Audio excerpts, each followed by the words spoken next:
Hi guys, back again just with a few more musings I guess about the way I see things personally, what I see about potentials as well. I mean, there's a lot out there at the moment, New World Order, etc., how behind the scenes the elites and what they're about. And I guess for a lot of people looking at this will either be up to speed on that kind of thing already, or will be starting to make themselves aware of it. For a vast majority, in some cases it seems almost a complete area of blankness, of lack of knowledge, etc. But I do believe that's changing. I think it's changing quite quickly, and I think that's because of, people out there expressing their opinions. It's the beauty of the internet. It's potentially could be mankind's saving grace in that sense, if we move before they close it down. I guess their idea of a New World Order is a world where the mass of the population would be kept low, hungry, poorly educated. It's very difficult to imagine, consider, debate and think about lofty ideals and actualisation, etc. when you can't feed yourself and you've got no clean water and you're working excessive amounts of hours for very poor money on a bad diet. There's fundamental needs that need to be met first before we can start to really open our consciousness and explore, I guess, is what I'm saying. Read Maslow, I guess. Whereas on the other hand, I believe, we should have representation. I believe we live in a day and age with our technology advancing as it is, that everybody could vote on any given issue virtually overnight.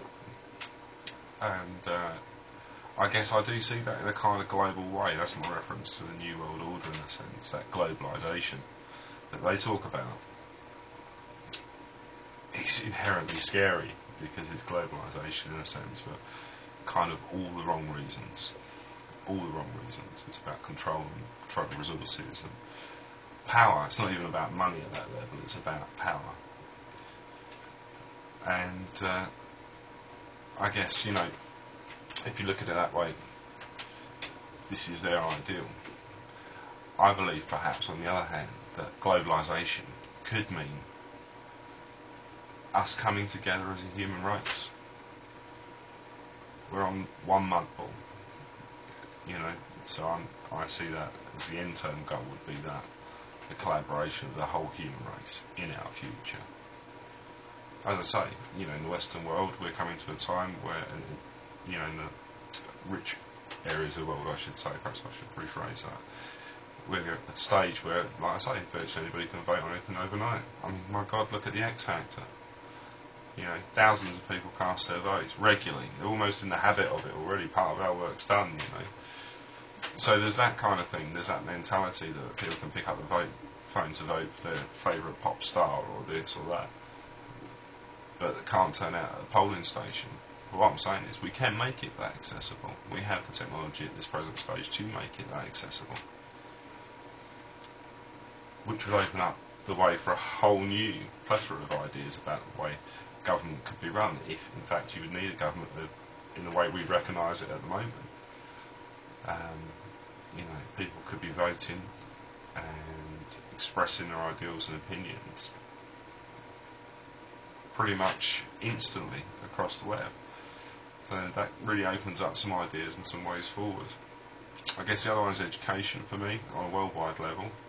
Again, education hopefully eradicates ignorance. And I'm a strong believer in the sense that at the moment, if you compared the world, for example, to a human brain, we've only got a very, very small part of that brain with any level of education at all. There are masses of uneducated people out there that, with the right learning facilities to learn, have exactly the same, or probably even better mental capacity than myself, So if we look at it in that sense, all those potentials that could be educated, that could express their ideas and their ingenuity, what sort of world would we be living in? There might be a small lad in a hut in the middle of Africa. He's probably at this very moment malnourished, etc.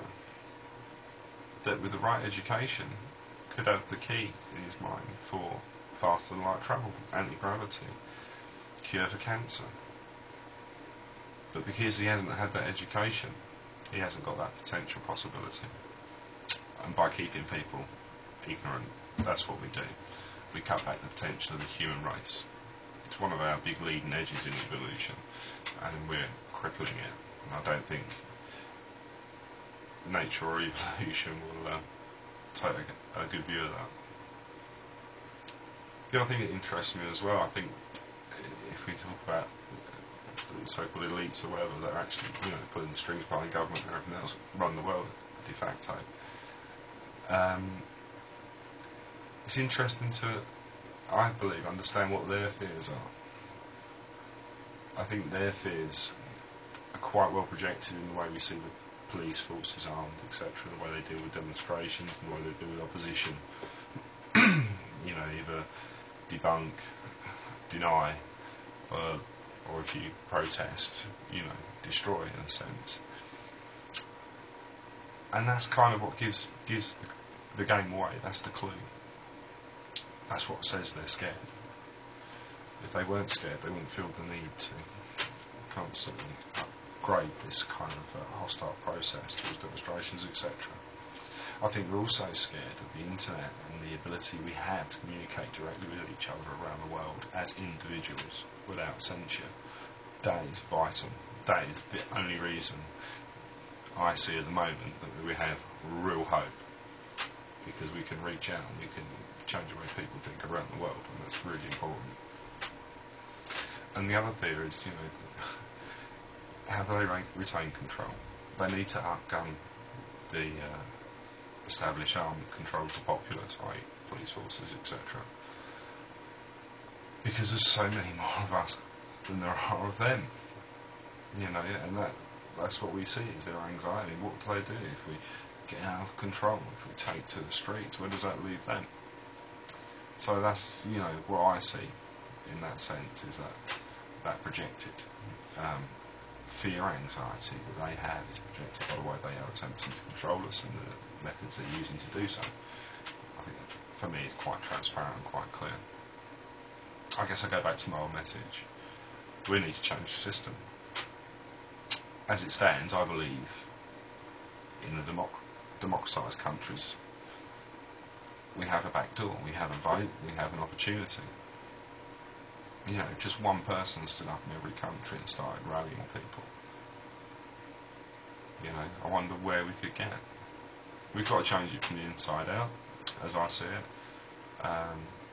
The idea of a coup or a revolution, I think, would be, in the first instance, too messy. We're talking about our people that would be dying on both sides, whether they're a policeman or a soldier that's ordered to engage civilians, or however, as soon as you start to go down that line, there are so many problems with the outcomes and the issues of your civilian casualties, of recriminations, of that division of us against ourselves. Whereas if we go the other way and unite and express our right, our legal right to vote, all for the same people, all for somebody new, we could actually make a difference. We could change it. Once we're in, we can smash it to bits from the inside, and it needs it. It needs it desperately. Oh, also came across a great site. I believe it was on one of Adrian's clips that took me off to it. Project Venus, that's it. ProjectVenus.com. Have a little look at that. Interesting. Ties in some science fiction stuff I used to read years ago. But on first glance, some people might look at it and think, not possible. But actually, I think they're definitely heading in the right direction. That would be nice, a nice kind of end point, potentially. But we'll see. Anyway, great to talk to you again. Catch up with you all soon. And take care. Bye now.